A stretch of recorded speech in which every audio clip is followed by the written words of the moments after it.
अलग अलग क्षेत्रों में अलग अलग प्रकार से हनुमत जयंती मनाई जाती है। कहीं चैत्र पूर्णिमा को भी हनुमत जयंती मनाई जाती है और कहीं श्री अयोध्या जी में तो कार्तिक कृष्ण चतुर्दशी को, जिसको छोटी दिवाली कहते हैं, उसी तिथि को हनुमान जी की जयंती मनाई जाती है। और इस कार्तिक कृष्ण चतुर्दशी को ही जगतगुरु श्री मदाज्य रामानंदाचार्य भगवान ने हनुमत जयंती की तिथि माना है। इसलिए निर्भ्रांत रूप से हनुमत जयंती का व्रत वो कार्तिक कृष्ण चतुर्दशी को करना चाहिए। हमारे यहाँ पूज्य पहाड़ी बाबा महाराज चैत्र पूर्णिमा को हनुमान जी का उत्सव करते थे, गुरुदेव भगवान खाक चौक में। तो अपने यहाँ दोनों ही मना लेते हैं। गुरु जी मनाते थे तो चैत्र वाला भी मना लेते, अधिकस्याधिकम फलम। और गौशाला में जो हनुमान जी विराजे हैं वो हनुमत जयंती वाले दिन दीपावली के अवसर पर विराजे हैं, तो उनका उत्सव उस समय मना लेते हैं। तो इस स्थान में राम जी का तो एक ही उत्सव होता है, हनुमान जी के दो दो उत्सव हो जाते। तो चैत्र वाला भी कर लेते हैं और कार्तिक वाला भी कर लेते हैं। ये राम जी हनुमान जी का अवतरण कब हुआ, आचार्य चरण वर्णन कर रहे हैं। स्वात्याम कुजे शैव तिथौ तु कार्तिके कृष्णो कृष्णेञ्जना गर्भत एव मेषके श्रीमान कपीट प्रादुर्भूत परंतपो व्रतादिना तत्र तदुत्सवं चरेत्। कार्तिक मास के कृष्ण पक्ष की चतुर्दशी तिथि मंगलवार स्वाति नक्षत्र और मेष लग्न में माता अंजना के गर्भ से दुष्टों को संताप देने वाले, संतों की रक्षा करने वाले श्री हनुमान जी महाराज प्रकट हुए हैं।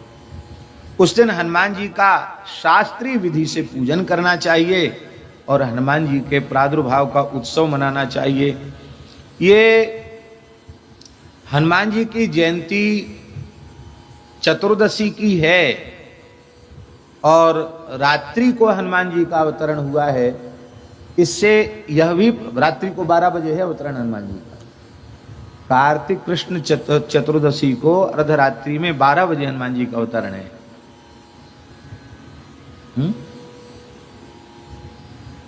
और इसीलिए पूज्य बक्सर वाले महाराज जी ने लिखा, जन्मते जगी जठर की ज्वाल गगन में मारी एक उछाल ग्रसे रवि बाल जान फल लाल आपकी जय हो जय हो जय हो।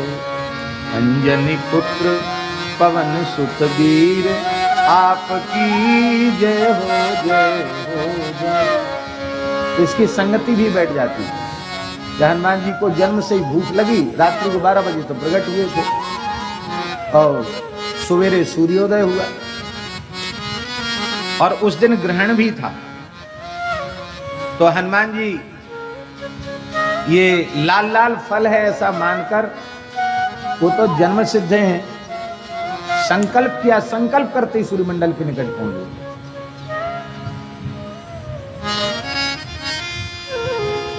और उसी समय राहु भी आक्रमण कर रहा था।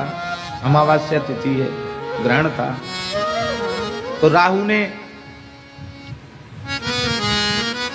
देवराज इंद्र से कहा, महाराज ये अमावस्या को तो हमारा आहार सूर्य को आहार के रूप में निश्चित किया है, तो ये कौन नया तेजस्वी एक दिव्य बालक आ रहा है ये सूर्य को ग्रास बनाने के लिए। तो देवराज इंद्र वो आए तो ऐरावत कोई फल मान करके हनुमान जी दौड़े, तब उन्होंने वज्र का प्रहार किया। हनुमान जी संपूर्ण अस्त्र शस्त्रों के से अवध्य हैं, साक्षात भगवान सदाशिव हैं, पर वज्र अमोघ अस्त्र, उसका थोड़ा आदर करना चाहिए। तो ठोड़ी पर हनुमान जी ने उसको स्थान दिया। थोड़ी ठोड़ी टेढ़ी हुई, हनु हो गई, हनुमान हो गए। इस प्रकार से ये लिखा है। और हनुमान जी नित्य मुक्तात्मा हैं, नित्य साकेत धाम में श्री सीताराम जी की सेवा में निरंतर रहते हैं। किंतु जब भगवान धरती पर अवतार लेते हैं तो कार्तिक कृष्ण चतुर्दशी को अंजना के गर्भ से वे प्रकट होते हैं। शिव पुराण में शिव जी के जो 88 अवतार हैं, उन अवतारों में श्री हनुमान जी को शिवावतार कहा गया। वायु पुराण में भी कहा गया है, स्वाति नक्षत्र है, मेष लग्न है। वायु पुराण में लिखा है, आश्विनस्यासिते पक्षे स्वात्याम भौमे च मारुति मेष लग्नेंजना गर्भात स्वयं जातो हर शिवा। कार्तिक मास के कृष्ण पक्ष में स्वाति नक्षत्र में मंगलवार के दिन मेष लग्न में अंजनी के गर्भ से स्वयं शिव ही हनुमान जी के रूप से प्रकट हुए। अगस्त संहिता में लिखा है, ऊर्जे कृष्ण चतुर्दश्याम भौमे स्वात्याम कपीश्वरः मेषे लग्नेंजना गर्भात् स्वयं प्रादुर्भूतो शिवः। स्वयं शिव जी ही प्रकट हुए।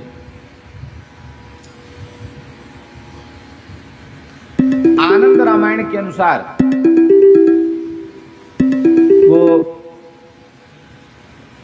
जो भविष्य प्रकट हुआ था चरु, उस चरु को चील लेकर के उड़ गई थी और अंजना जी तपस्या कर रही थी। उनके आंचल में उस दोने को गिरा दिया और आकाशवाणी की आज्ञा से अंजना जी ने उसे ग्रहण कर लिया।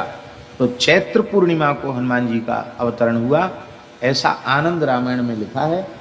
तो कल्प भेद से वो भी ठीक है। महाचैत्री पूर्णिमायाम समुत्पन्नोंजनी सुतः वदंती कल्प भेदेन बुधा इत्यपि केचन। ये कल्प भेद से, ये बात स्वयं आनंद रामायण में लिखी है, दोनों ही प्रचलित है।